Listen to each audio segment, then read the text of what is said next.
We are out here on the first ice on Lake Nipissing, and my friend Rene Giroux is here with me with his first little northern pike. That's a nice fish, Rene. Wow. Did you see the bite and ran for it? He took it slowly, which was a little bit of a surprise because usually pike hit hard. And I thought it was a pickerel. It went down just a bit, and then I felt it, and I felt some weight. I set it, and there she was. How long have you been out here? We've been out here about a half an hour to 40 minutes. Yeah. I'm with my good friend, Mr. LaRue, Steph.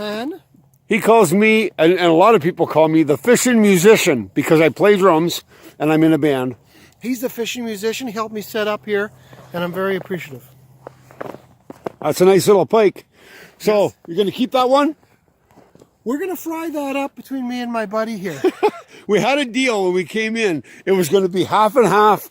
He takes half the catch, I take half the catch. So far, I've got half of a pike. Okay, Rene, that's a nice fish. You're going to get this half. All right, that's a good one. So we're here on Lake Nipissing, the first of the season, and we're in about 10 to 12 feet of water. And here's one of the lines over here. I'll show you. We've been cutting holes, and actually, I'll go to this one. I'll come over to this hole over here, and I'll show you the ice thickness that we have with this scoop. Okay, I'll take the scoop and I'll put it down around the bottom of the hole, and I'll show you that we have my fingers at the water line right there. We have about, I guess about maybe 6 inches, a little over 6 inches of ice on that hole there. But over on this one here, I noticed earlier when I cut the hole, there was a little less.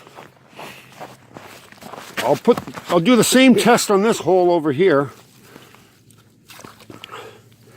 See, there it is. And it's a little less ice.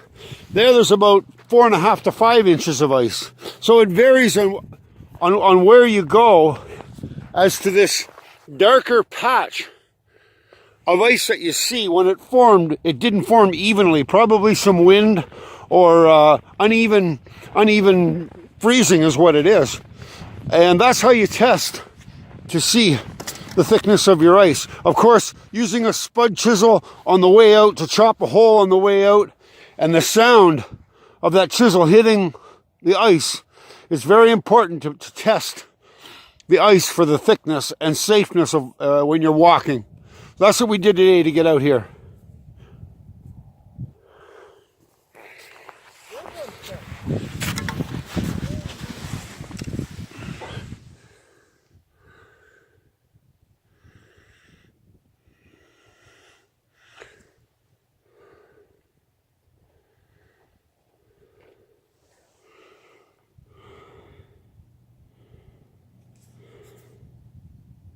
Okay, you're gonna hold the camera on me.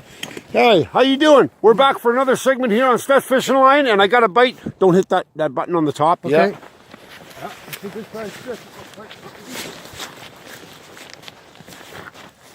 Yeah.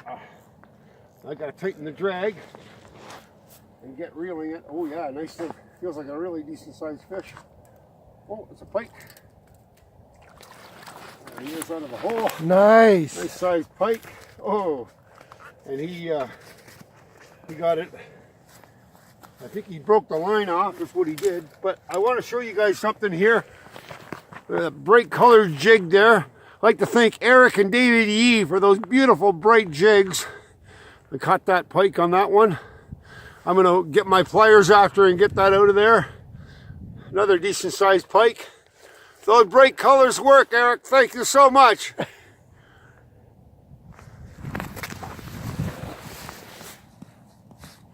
You got a great shot of the... So Rene's got another bite over here. We've been seeing some pretty good action. You know, it's not bad. It's starting to get more as it gets darker later in the afternoon. Oh, geez, he didn't...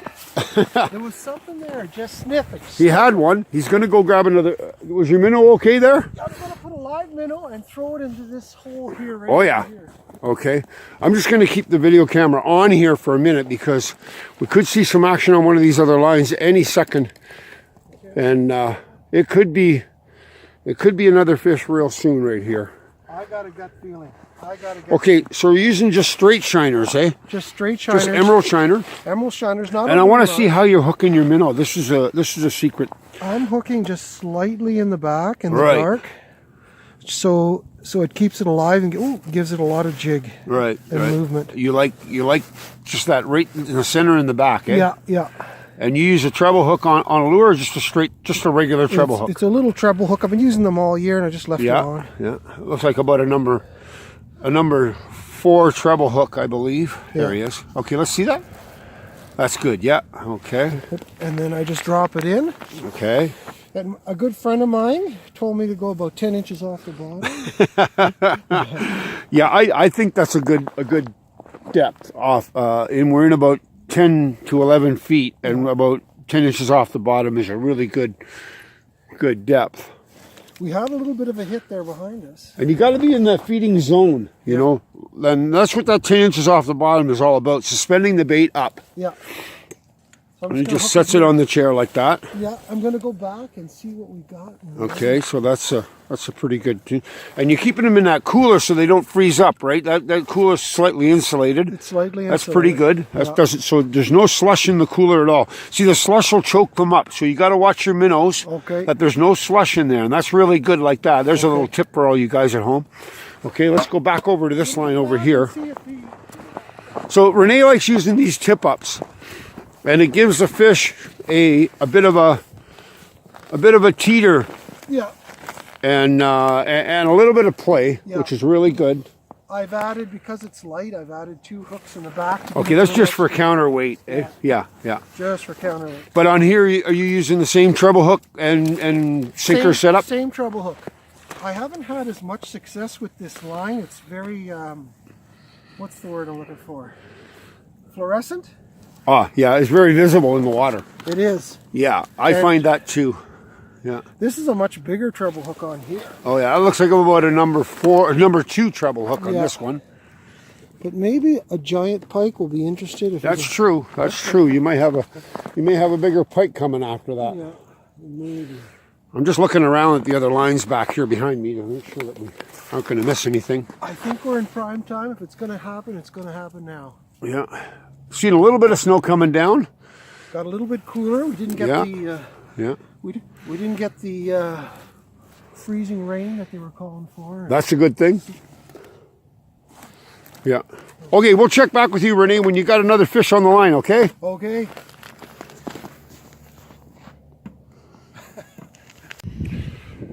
Hello and welcome to Steph's Fishing Line. We're out here on Lake Nipissing right now, and we're going to do a testing of the ice. Now, this testing is going to check the thickness. It's also going to check the sound of what your chisel makes when you hit it, and it's also going to test the type of ice that it is, whether it's a black ice, a crystal ice, a white or gray ice. So there's a few different things we're going to look at here. Just going to get my glove back on my other hand here. There we go. Get my glove on. So I'm going to walk you out. I got a chisel here. There it is. Grab my chisel. There we go. Okay, so we're walking out here on Lake Nipissing, and I got the chisel into my arm and a tripod. Okay, so we're out here, and you can see a darker patch over that way. So that could indicate that there's a water inflow or a spring of some sort that's making the ice a little weaker over there. You see that darker patch? That's one thing to stay away from. Creek mouths, river mouths, where water's pouring in, is always going to be weaker. So, we're going to go out a little ways here. Well, we got dark, all the same air conditions, and take a few steps. What I'm going to do is take my chisel. I'm going to hit the ice in front of me, like this. And you hear that sound? That sound has got to be consistent all the way out. So I'm walking, and I'm hitting the ice about maybe 6-8 feet in front of me like that to hear that sound. And that sound will tell me there's the same thickness all the way. Grab my tripod again here.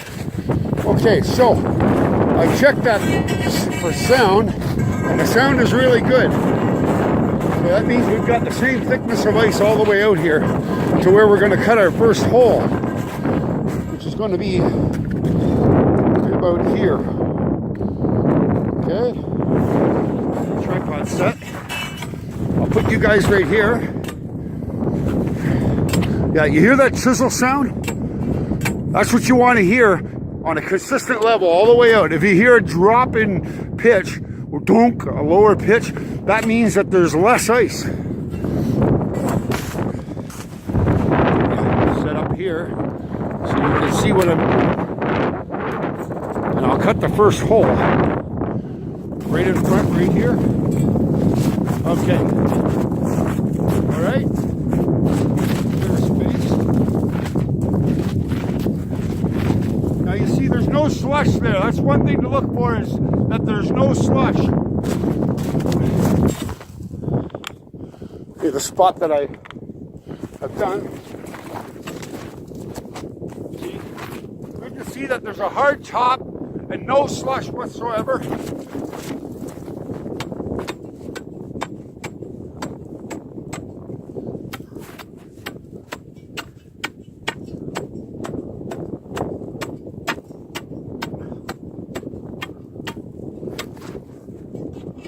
Now, I just cut a bit there.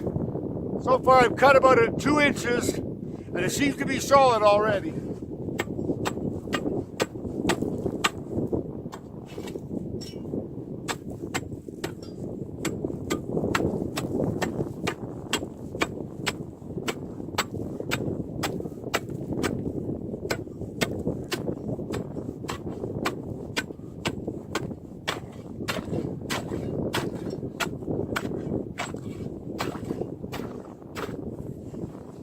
There, now I'm through.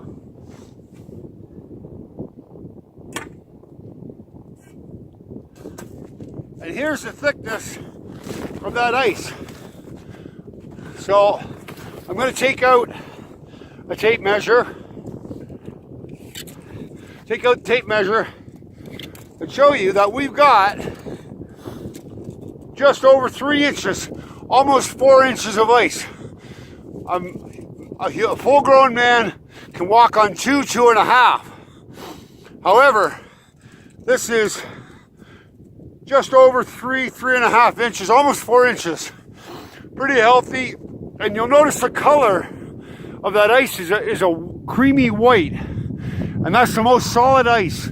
If it's crystal clear or black, then it could not be as strong. This is the strongest ice you can ever have. Let's go into the hole that I've cut there, and I'll show you actual number in the hole.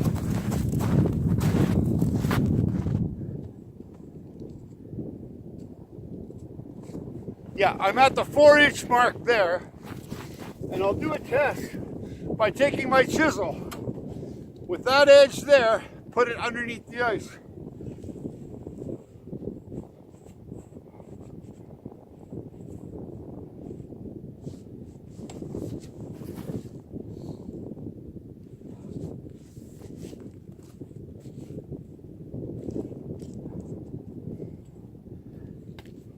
Yeah, and I'm at where my glove is, I'm at the 4-inch mark. You see, right where my glove is, there is the 4-inch mark, and that's how deep the ice was. So that's how you test to see if it's safe ice.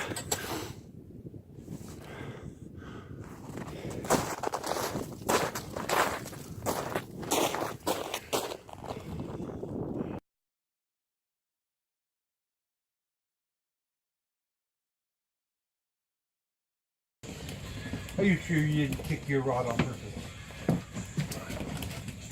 Got it. Nice. Oh yeah. She felt like a pretty good strike. drag a little tighter here. There it is. Feels like a pickle.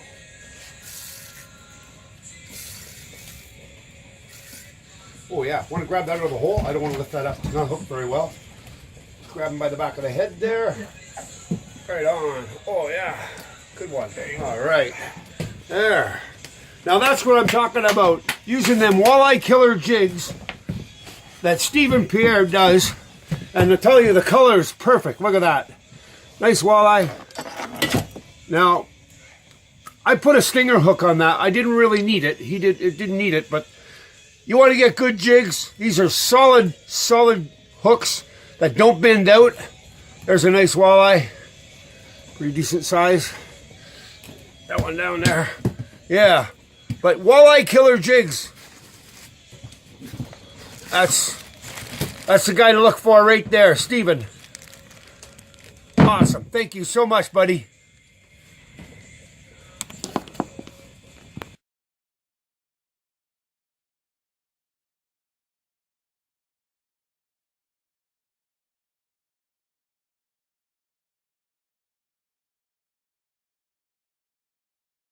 All right.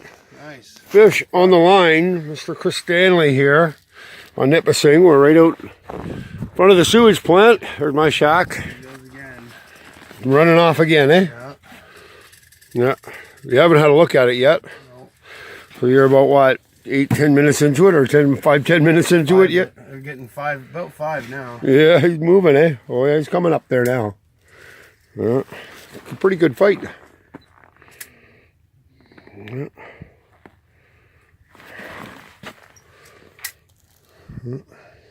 Here he comes. I got the gaff ready, so what I'm going to try and do is get this into the gill area.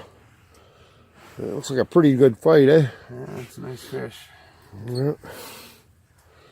I don't see the fish yet. When you get it to the top of the hole, I'm going to pull it out with this gaff that I got right here. I made a gaff and I put it on the back end of the scoop, so it would always be there. It's anchored on there pretty good. I bolted it right through the shaft of the scoop. Pretty good idea, eh? Yeah. Yeah, so. All right, it's coming up now. Then I took the grinder and I sharpened the end quite good. So it's going to go in there.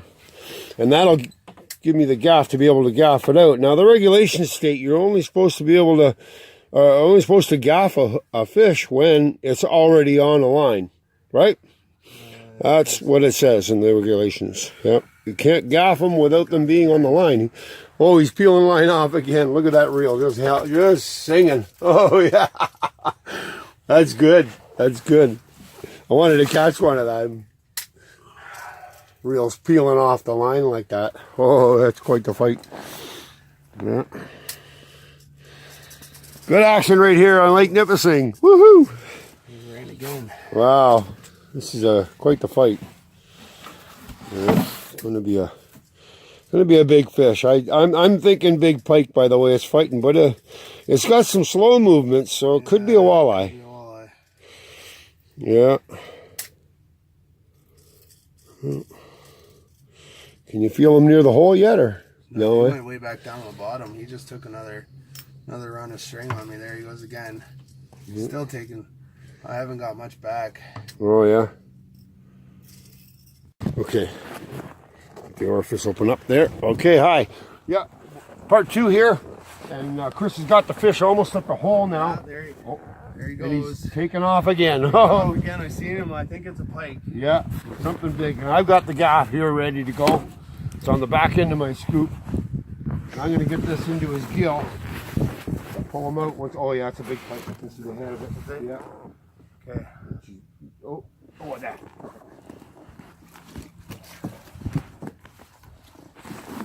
Yes! Yeah! There you go. That's what That's we're what I'm talking about. talking about. Yeah. Fucking sweet. That's what we're talking about. See, with these big fish around, the big predator fish, the small fish, herring and the perch and the walleye, they take right off. Look at the size of that. Hey, Doc, that's like the one you got last year. That's a beauty fish. Chris Stanley right here, all the way in Lake Nipissing. All right. Thanks, my love. Hold on. There you go. Okay, bye. That's a beauty fish. Yeah. Wow. There you go. Here, pick it up. Holy fuck, that's Awesome. Wow. That's got to be in the 18 to 20 pound. Yeah. Massive. Good job, guys. Nice job. Yeah. Awesome. Beautiful fish. Deformed tail. It must have been in quite a few fights in its life. That's a big boy. Right on. Steph's fishing line. Woohoo!